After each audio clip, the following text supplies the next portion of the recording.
আমার মেয়ের জন্য আমি একজন মেয়ে শিক্ষক ঠিক করেছি। আমার মনে হয়েছে আমার মেয়ের জন্য কোনো ছেলে নিরাপদ নয়।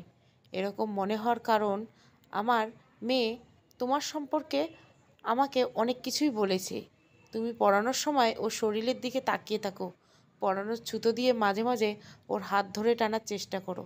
আমার মেয়ে অনেক অস্বস্তি বোধ করে তোমার এসব ব্যবহারে। আসলে ভুলটা আমার। ক্লাস 10-এ পড়া একটা মেয়েকে এরকম যুবক একটা ছেলের কাছে প্রাইভেট পড়ানো উচিত হয়নি আমার। তোমাকে আর কাল থেকে আসতে হবে না।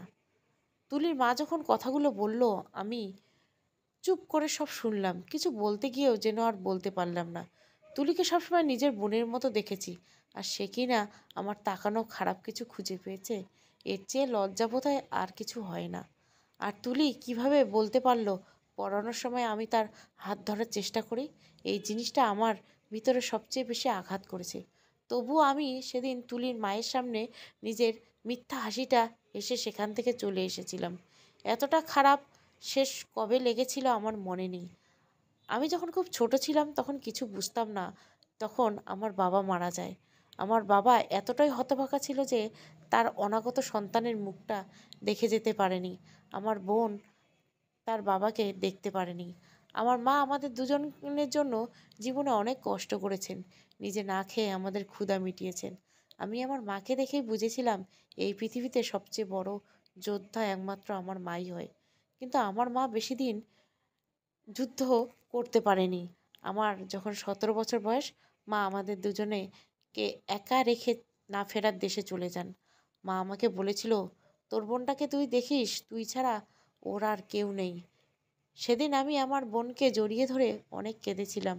মাকে কথা দিয়েছিলাম নিজের শরীরের শেষ রক্তবন্ধী হলে আমি আমার বোনকে ভালো রাখবো। অথচ আজ আমার বোনটা আমার জন্যই সবসময় চিন্তায় মগ্ন থাকে। আমি সবসময় চেয়েছি আমার বোনকে আমার কাছে রাখার জন্য। শেষে যখন এই পৃথিবীর নির্মম বাস্তবতার সাথে পেরে উঠলাম না, তখন বাধ্য হয়ে আমি আমার বোনটাকে একা রেখে ঢাকায় চলে আসি। আমি চেয়েছিলাম গ্রামের কোনো একটা কলেজে পড়বে, আর বোনটার জন্য দিনরাত পরিশ্রম করে ভালো জায়গায় বিয়ে দিব। কিন্তু আমার বোন যেদিন আমার হাত ধরে বলেছিল, ভাইয়া তোকে অনেক পড়তে হবে, তোকে অনেক বড় হতে হবে, মায়ের ইচ্ছে ছিল তুই অনেক বড় হবি, সবাই তোকে চিনবে, আমি খালার সাথে থাকবো, তুই ঢাকায় গিয়ে পড়বি। আমি সেদিন আমার বোনের কান্না ভেজা অনুরোধ ফেলতে পারিনি। আমার খালা আমাদের জন্য অনেক করেছেন, এখনও করছেন। তার আর্থিক অবস্থা ভালো না থাকা সত্ত্বেও আমাদেরকে আশ্রয় দিয়েছিল। মা আমাদের মতো ফেলে দেয়নি। মা মারা যাওয়ার পর খালা আমাদের দুজনকে বুকে টেনে নিয়েছিল। সেদিন আমার কেন জানি মনে হয়েছিল মামাদের চেয়ে বোধহয় খালারাই আপন হয়। তুলিকে আমি প্রাইভেট পড়িয়ে যে টাকাগুলো পেতাম, সেগুলো আমি আমার বোনের জন্য খরচ করতাম। আমি যখনই বাড়ি যেতাম তখনই আমার বোনের পছন্দ জিনিস নিয়ে যেতাম। তখন আমার বোনের যে হাসি দেখতাম, সেটা আমার কাছে বেঁচে থাকার জন্য যথেষ্ট মনে হতো। মনে হতো এই হাসিটা দেখার জন্য হলেও আমাকে বেঁচে থাকতেই হবে। আজ যে মেয়েটা আমাকে ভাইয়া বলে ডাকতো, সেই মেয়েটা এত বড় অপবাদ দিল এটা ভাবতে পারিনি। পরের দিন যখন একটা দরকারে তুলিদের বাসায় গেলাম, তখন দেখলাম সেটা বিশ্বাস হলো না। কিন্তু নিজের চোখ কখনো ভুল দেখে না। তুলি একটা ছেলে প্রাইভেট পড়াচ্ছে, অথচ তুলির মা আমাকে বলেছিল সে নাকি তার মেয়ের জন্য একজন মেয়ে শিক্ষক ঠিক করেছেন। আমি বুঝতে পারিনি কেন আমার সাথে এমন করেছিল। কিছুদিন পর জানতে পারি যে ছেলেটা তুলিকে পড়াতে আসতো, সেই ছেলেটাই তুলির বয়ফ্রেন্ড। সেদিন আমার প্রথমবারের মতো তুলির মায়ের জন্য খুব খারাপ লাগলো, করুণ হতে লাগলো।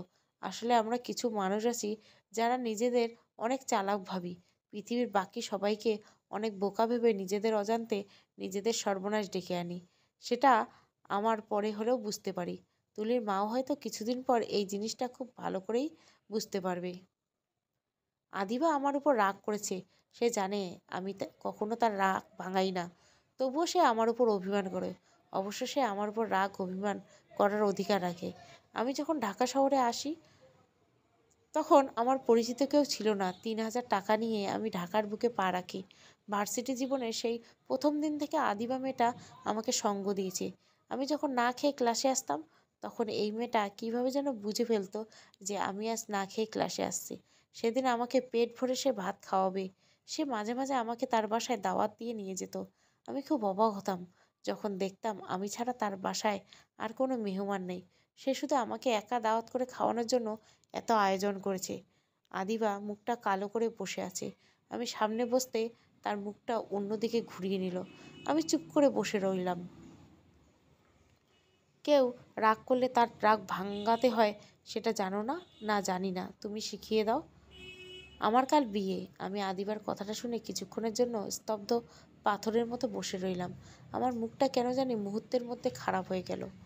আমার কেন জানি আদিবার বিয়ের কথা শুনে প্রচণ্ড খারাপ লাগতে লাগলো। এমনটা হওয়ার কারণ খুঁজে পেলাম না আমি।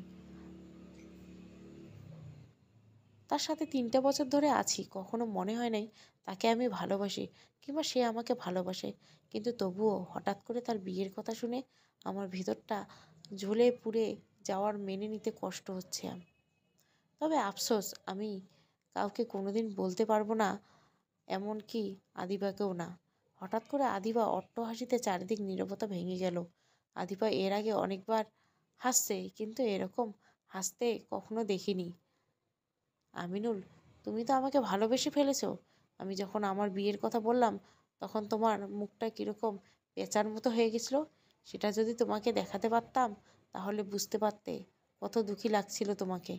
আমিও এতদিন এটাই চিন্তা করে আসছি, এত ছেলে আমার জন্য পাগল, প্রতিদিন কেউ না কেউ প্রপোজ করে, অথচ তোমার সাথে 3 বছর ধরে আছি। আমি তোমার সাথে সব থেকে বেশি ক্লোজভাবে মিশি, তোমার সাথে সবসময় থাকি, তবুও তুমি আমাকে ভালোবাসবে না? এটা হয় না। তোমার মনে আমার জন্য ভালোবাসার সৃষ্টি না হয়ে পারেই না। চলো আমরা বিয়ে করে ফেলি। আমার খুব ইচ্ছে পালিয়ে বিয়ে করব। আর আমার বয়ফ্রেন্ড হবে খুব নিরীহ, গরিব, টাকা পয়সা থাকবে না, তোমার সাথে সব মিলে যায়। চলো কাল আমরা কাজী অফিসে গিয়ে বিয়ে করি। আমি আদিবার কথা শুনে কিছু বলতে পারলাম না। সে আসলে কি চাচ্ছে সেটা তো আমার মাথায় ঢুকছে না। হা ভয় পেয়ে গেলে? আমি জানি তুমি আমাকে ভালোবাসো না। আজকে অনেক সুন্দর একটা ছেলে প্রপোজ করেছে, ভাবছি এই ছেলেটার সাথে প্রেম করব, তোমার সাথে করব না। আদিবা যখন কথাগুলো বলল তখন আমার মনে হলো সত্যি যদি আদিবা আমাকে ভালোবাসতো, কিন্তু পরক্ষণে মনে হলো বামন হয়ে কখনো চাঁদের দিকে হাত বাড়াতে নেই। চাঁদের নাগাল এই পৃথিবীর সবাই পায় না। আমি ভেবেছিলাম আদিবা আমার সাথে মজা করছে, কিন্তু যখন সে বলল সত্যিই তার কাল বিয়ে, তখন আমি তাকে শুভকামনা জানাতে ভুল করলাম না। সেই মেয়েটার কাছে আমি অনেক কৃতজ্ঞ। তাকে আমি আমার জীবনে কখনো ভুলতে পারবো না। সে আমার জন্য অনেক কিছু করেছে, অথচ আমি তার জন্য কিছুই করিনি। কখনো নিজের টাকা দিয়ে দুমুঠো ডাল ভাতও খাওয়াইনি। সারা জীবন শুধু তারটা খেয়ে গিয়েছি। নিজের জমানো কিছু টাকা ছিল, সেই টাকাগুলো আমি কী জন্য জমিয়েছিলাম মনে নেই। মা মারা যাওয়ার পর থেকে সকালে কখনো আমি খেতাম না। সকালের নাস্তার টাকাগুলো আমি জমিয়ে রাখতাম। আমার মতো হতো কোনো একদিন এই টাকাগুলো আমার অনেক কাজে লাগবে। কিন্তু কখনো ভাবিনি আদিবার বিয়েতে উপহার দিতে হবে এই টাকা। বিয়ের দিন আদিবাকে যখন একটা স্বর্ণের আংটি দিয়েছিলাম তখন সে সেটা হাতে পড়েনি। অবশ্য পরার মতো কোনো আঙ্গুল ফাঁকা ছিল না তার। তবে সে আমার উপহারটা নিয়েছে, এতেই আমার ভীষণ অনেক ভালো লাগা কাজ করছিল। আমি ভেবেছিলাম সে হয়তো আমার আর্থিক অবস্থা কথা চিন্তা করে উপহারটা ফিরিয়ে দিবে, কারণ সে আমাকে সবসময় সাহায্য করে এসেছে, সেটা করুণা করে হোক, মায়া করে হোক, কিংবা একটু ভালোবেসে হোক। সেদিন নিজ হাতে আদিবাকে গাড়িতে তুলে দিয়েছিলাম। আমি জানতাম তার আর কখনো তার সাথে দেখা হবে না। আদিবা যখন তার সদ্য বিয়ে করা স্বামীর সাথে হাসাহাসি করতে দেখছিলাম, সেদিন আমার নিজের প্রতি অনেক রাগ হয়েছিল, অনেক স্বার্থপর মানুষ হয়েছিল নিজেকে। যে মেয়েটা আমাকে সবসময় একজন বন্ধু ভেবে এসেছে, সেই মেয়েটার আমি ভালোবেসে নিজের করে পেতে চেয়েছি, অথচ আদিবা হয়তো আমাকে একজন ভালো বন্ধুর বেশি কখনোই ভাবে না। আর ভাববেই বা কেন? আমি তার জন্য কোনো দিক থেকে যোগ্য নই, তাই এটা নিয়ে দুঃখ করলাম না। খারাপ লাগলেও সেটাকে নিজের মধ্যে যত্ন করে লুকিয়ে রাখলাম। আদিবা বিয়ে করে স্বামীর সাথে বিদেশে চলে যায়। স্বার্থপরের মতো আমি আমার নাম্বারটা বদলে ফেলি, কারণ আমি চাইনি আদিবার সাথে আমার কখনো কথা হোক। কথা হলে হয়তো দুঃখ ছাড়া কিছুই পাবো না। আদিবার সাথে আমার যোগাযোগের সব রাস্তা আমি বন্ধ করে দিই। সে বিদেশে থাকতো, অন্তত আমার সাথে কখনো যোগাযোগ করতে পারবে না। আর আমি জানি সে কখনো দেশে আসবে না, কারণ আমেরিকাতে যারা একবার যায় তারা নিজের দেশটাকে ভুলে না গেলে মনেও রাখে না। আমার জীবনে সবচেয়ে বেশি সংগ্রাম করেছি আমি শেষ 2 বছর, শুধুমাত্র একটা চাকরির জন্য। কত কি করেছি সেটা শুধু আমিই জানি। সবশেষে আমি একটা ভালো চাকরি পেয়েছি, অন্তত মাথা উঁচু করে দুবেলা দুমুঠো খাবার খেয়ে বেঁচে থাকার মতো চাকরি। আদিবার বিয়ের প্রায় 1 বছর পর তুলির মা হঠাৎ করে আমাকে একদিন ফোন করে ক্ষমা চাইল, কারণ সে তার মেয়ের কথা মতো যে ছেলেটাকে দিয়ে প্রাইভেট পড়াতো সেই ছেলেটাই তাদেরকে ধোঁকা দিয়েছে। তুলির অনেক বড় সর্বনাশ করেছে। তুলির মা যখন জানতে পারলো তুলি প্রেগনেন্ট, তখন সে বুঝতে পেরেছিল হয়তো তার কারণেই এমনটা হয়েছে। তাই সে আজ অনুতপ্ত।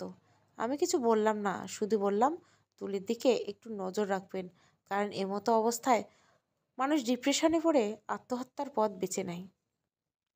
এর মধ্যে আমার ছোট্ট বোনটার বিয়ে হয়ে যায়। আমি সবসময় ভয়ে থাকতাম আমার বোনটাকে নিয়ে। আমার বোনটা কখনো বাবা মার আদর পায়নি, মায়ের আদরটাও বেশি দিন পায়নি, ভাইয়ের আদরটাও আমি তাকে কখনো দিতে পারিনি। অথচ সে আমার থেকে ছোট হয়েও আমাকে বোনের আদর দিয়েছে। একজন আদর্শ বোন হিসেবে ভাইয়ের প্রতি যে দায়িত্ব তার থেকে অনেক বেশি করেছে। সেই বোনটা যদি স্বামীর ঘরে গিয়ে সুখে না হতে পারে, এটা নিয়ে আমি সবসময় ভয়ে থাকতাম। এটা আমাকে অনেক ভাবাতো। বাবা মায়ের দোয়া সবসময় আমাদের সাথে ছিল। আমার বোনটাকে আমি ভালো একজন মানুষের সাথে বিয়ে দিয়েছি। সে তার হারানো বাবা মাকে শ্বশুর শাশুড়ি রূপে ফিরে পেয়েছে। হঠাৎ করে একদিন দরজা খুলে আদিবাকে দেখতে পাই আমি। কি মুখ হা হয়ে গেল! আমিও সারপ্রাইজ দিতে পারি।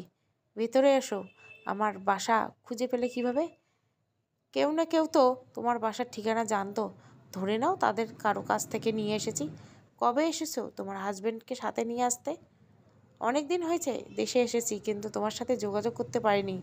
তুমি তো তোমার নাম্বারটা বদলে ফেলেছো, যাতে অপ্রত্যাশিত কেউ তোমার সাথে যোগাযোগ করতে না পারে। বিয়ে করো না তুমি? না, এসব বিয়ে টিয়ে আমাকে দিয়ে হবে না। তোমার সংসার জীবন কেমন চলছে? কতদিন থাকবে দেশে? আর যাব না বিদেশে মানে? আমি সম্পর্কটা টিকিয়ে রাখতে পারিনি, আমাদের ডিভোর্স হয়ে গেছে। আচ্ছা, তুমি একটা সত্যি কথা বলবা? বলো, কী কথা? সেদিন কি তুমি আমাকে মুখ ফুটে বলতে পারতে না আমাকে ভালোবাসো তুমি? আমি অপেক্ষায় ছিলাম তুমি আমাকে আমার জীবনের সবচেয়ে দামি কথাটা বলবে, কিন্তু তুমি বলোনি। কীভাবে বলবো বলো? তুমি তো তোমার স্বামীর সাথে সুখেই ছিলে। আমি তোমাকে দুঃখী করতে চাইনি। ওই দিনটার জন্য আমি অনুতপ্ত হয়ে এখনও। আমি ভুল মানুষের সাথে জীবন সংসারে জড়িয়েছিলাম। তোমার সাথে কথা বলে নিজেকে একটু হলেও হালকা মনে হলো। ভালো থেকো আর নিজের যত্ন নিও। আমি চেয়েছিলাম শেষবারের মতো তোমার সাথে কথা বলবো, দেখা করব। আমি করেছি। আদিবা চলে যায়। সে এসেছিল আমার কাছে থাকতে, কিন্তু আমি তার সাথে এমনভাবে কথা বলছি যাতে করে এখান থেকে দুঃখ ভারাক্রান্ত মন নিয়ে চলে যায়। কিছুদিন পর আমি আদিবার বাড়িতে গিয়ে দেখি আদিবার মা কাঁদছে। আমার খুব ভয় লাগলো, আদিবার কিছু হয়নি তো।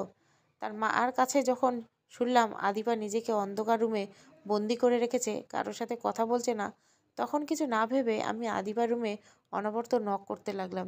বিরক্ত হয়ে আদিবা দরজা খুলে দেয়। আদিবা হয়তো ভাবেনি দরজা খুলতে আমাকে দেখতে পাবে। সারপ্রাইজ কি শুধু তুমি দিতে পারো, আমি পারি না? আমাকে বিয়ে করবে? কি বলছো তুমি? মাথা ঠিক আছে? আমি ডিভোর্সি একটা অপবিত্র মেয়ে। আমার কাছে তুমিই পবিত্র। আমি কিছু না বলে আদিবার কপালে একটা চুমু খাই। আদিবাকে প্রথমবারের মতো খুব শক্ত করে জড়িয়ে ধরি। যে মেয়েটা আমার খারাপ সময়গুলোতে আমার পাশে ছিল, সেই মানুষটাকে নিজের করে পেয়ে মনে হচ্ছে নিজের জীবনের সবচেয়ে দামি জিনিসটা পেয়ে গেছি আমি। নিস্তব্ধ তারা ভরা আকাশের নিচে আমি আর আদিবা হাঁটছি। এমন সময় আমার বোন ফোন করলো। ভাইয়া, তুই মামা হতে চলছো। তোর জন্য একটা খুশির খবর আছে। তুই সবসময় বলতি তোর একটা ভাবি দরকার, সেটা তুই খুব তাড়াতাড়ি পেয়ে যাবি। আগামী সপ্তাহে তোর ভাবিকে নিয়ে তোর বাসায় যাব।